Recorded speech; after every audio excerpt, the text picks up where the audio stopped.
I recently picked up the book Christmas Carol vs. the Ghost of Christmas Presents by James Pujals after having seen it advertised on the Atari Age forums. I was immediately interested because it's a story written about a homebrew video game for the Intellivision, and also because it had a Christmas holiday theme, and the holidays are rapidly approaching.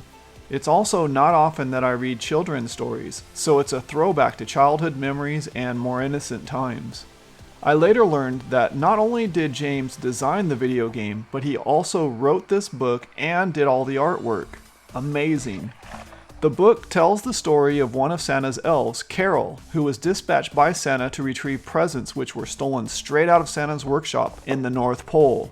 The back of the book gives a proper explanation.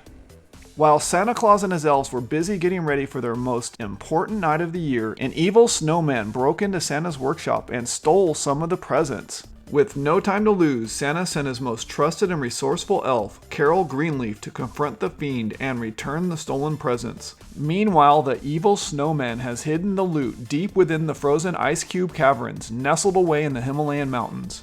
The caverns are haunted by the legendary ghost of Christmas presents, a mysterious and spooky spirit who will steal any present he can get his hands on.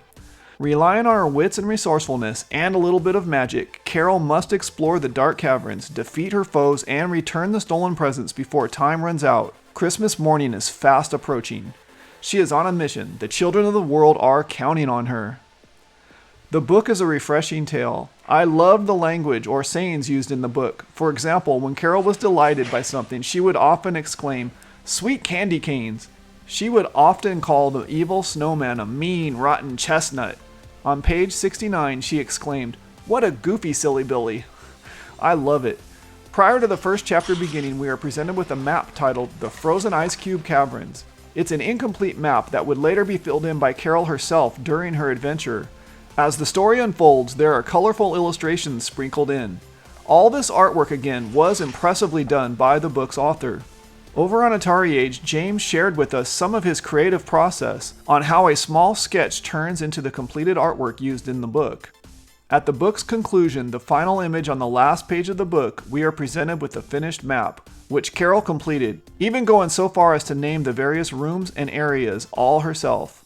The map evokes a Dungeons & Dragons vibe to me, which is really neat. Overall, I really enjoyed the story and the adventure it took me on. It reminded me a lot of the old Dr. Seuss and Grinch style holiday cartoon movies, and I thought it would make for a great holiday film itself one day. 2020 has been a heck of a year, so what a better time to snuggle up to a nice book, sip some tea, and get lost in an amazing story. This book would make a terrific stocking stuffer. It's a hardcover book measuring 7 1/4 by 10 1/4 by 1/2. Beautiful and shiny cover stock, and it includes a really cool bookmarker with an image of Carol on one side and the mean, naughty, evil snowman on the reverse side. It clocks in at 110 pages, includes 14 full-color illustrations, and can be yours for only $24.99 over at carolvsghost.com. If you're interested in playing the Intellivision game, the ROM is available for free over at carolvsghost.com/getrom. Highly recommended.